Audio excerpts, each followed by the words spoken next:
So I've just discovered the range and the price of the new VinFast electric SUV for the United States market, and only one thing actually came to my mind. The question, are they serious? I've received at least 20 different emails from you guys asking if you should be investing in VinFast and their IPO on the US stock exchange. I haven't really responded because I still needed to do some more research, which I have done. But now, well, I've got some sad news. I'm sorry to be the bearer of it, but it has to be said.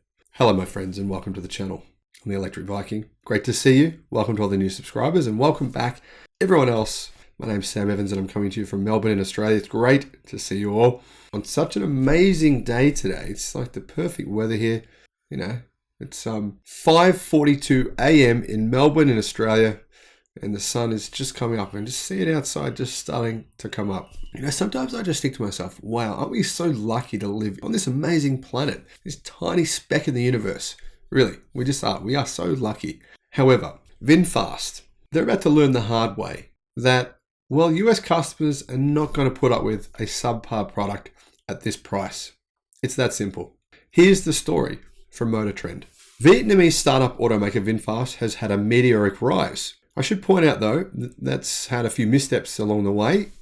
You guys in the US are probably not aware of what VinFast was doing before they came to the US. Before they came to the US, they planned on manufacturing electric cars in Australia. They actually bought an enormous facility, a test track, a factory, all this stuff. They actually hired hundreds and hundreds of staff here in Australia. I know some of them personally. Seen them at BMX races for my kids' races.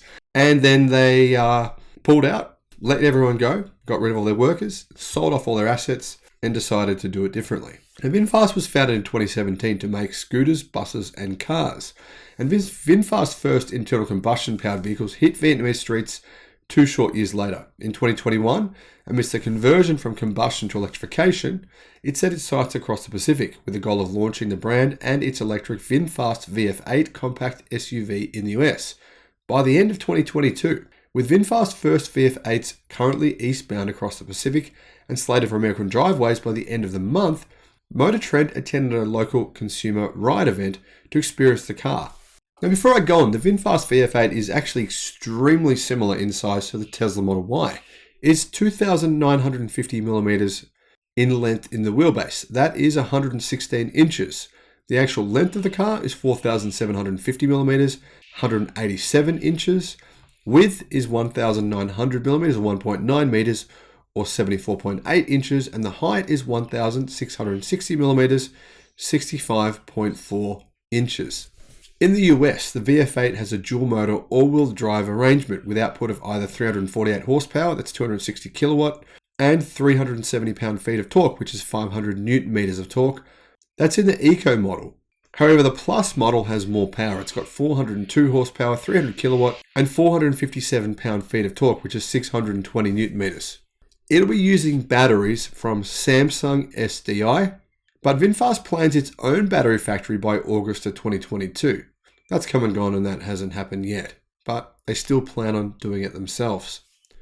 Motor Trend said, after a brief overview of some of the controls, such as the Rivian-like way you adjust the steering wheel and mirrors via the infotainment system and steering wheel buttons, we set off for 2 quick laps, followed by one with our driver behind the wheel. They said power feels electronically limited off the line, a bit like the BYD Atto electric car that I drive. It sort of takes a little second to get started, but the motors build up steam once you get up to city speeds. Those trading in a gas-powered vehicle for a VF8 will likely find the feeling familiar. Now, I personally don't really understand why some automakers are doing this. They're kind of neutering the power in order to make it feel more like a gas car. I think one of the advantages of EVs is having that instant torque. So I don't recommend this to manufacturers if they're any of the staff are watching the videos. Personally, I think the feeling of instant torque is really good. Now, I've heard from people who have test driven the Atto 3, well, they've test driven mine, and they're a bit surprised by the fact that it takes a second to get going. When it gets going, it's fast, and you feel that real rush of acceleration. But for some reason, it's neutered off the line. That could be to avoid wheel scrabble or something, I don't know. But it is a bit disarming because it does make you think, I need to actually time. I need to time when I accelerate. I think one of the advantages of EVs should be the fact that you don't feel like you need to time it. You can just put your foot down, and off you go for instant acceleration. Although most VinFast drivers will rely primarily on regen braking by taking their foot off the throttle, the brake pedal itself is a bit soft, though stopping power felt adequate, said MotorTrend. The VF8's steering is light and overly boosted.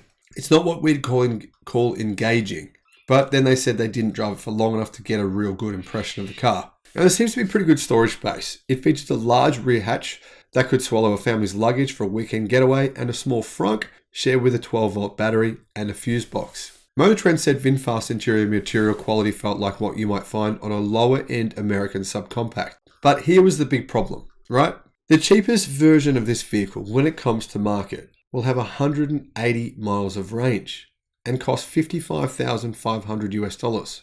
And it won't be eligible for the $7,500 US tax credit because it's not built in the United States, at least not yet anyway. $55,500 US for 180 miles of range in a vehicle this big, in my opinion, is not compelling. I really can't see people buying it for this price.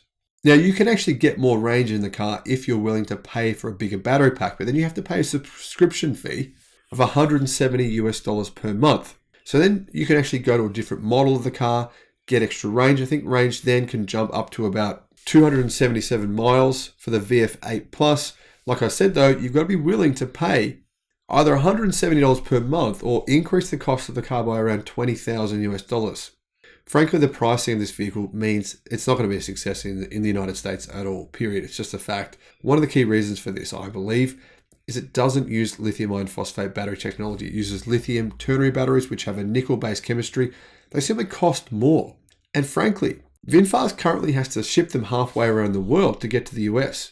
I just don't see any real way for VinFast to succeed making this car in the way that they're doing it now and pricing it at this level.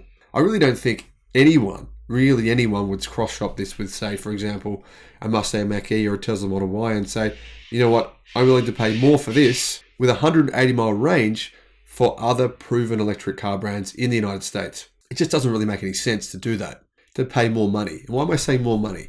I'm saying more money because realistically, most people will qualify for the federal tax credits, or at least for some percentage of them, which will mean the Model Y will be either on par with this in price or will be slightly cheaper depending on which part of the credits you would qualify for. The other thing is the range is much, much longer. Obviously, the interior software is going to be significantly better in a Model Y. And frankly, it's also a proven car.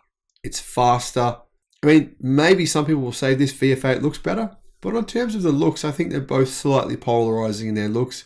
This is more of a traditional looking car though. So yeah, certainly it definitely has that in its favor. Now, what actually happened was when MotorTrend approached a dealer for this model of car, the dealer gave them all this wrong information about the prices, and they said, you can get this model, this model, this model. This is the range, this is the range, this is the range, this is the price. They gave them all this information. All of it actually proved to be false.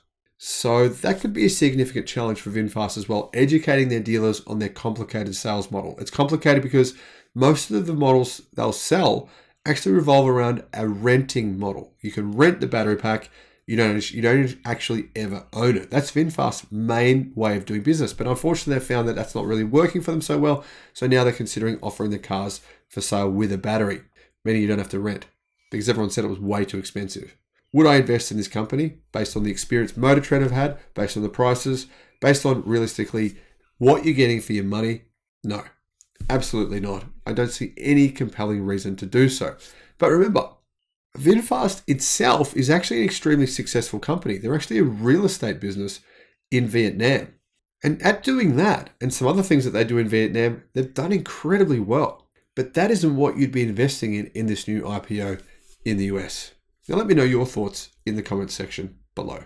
Thank you for watching. Bye-bye.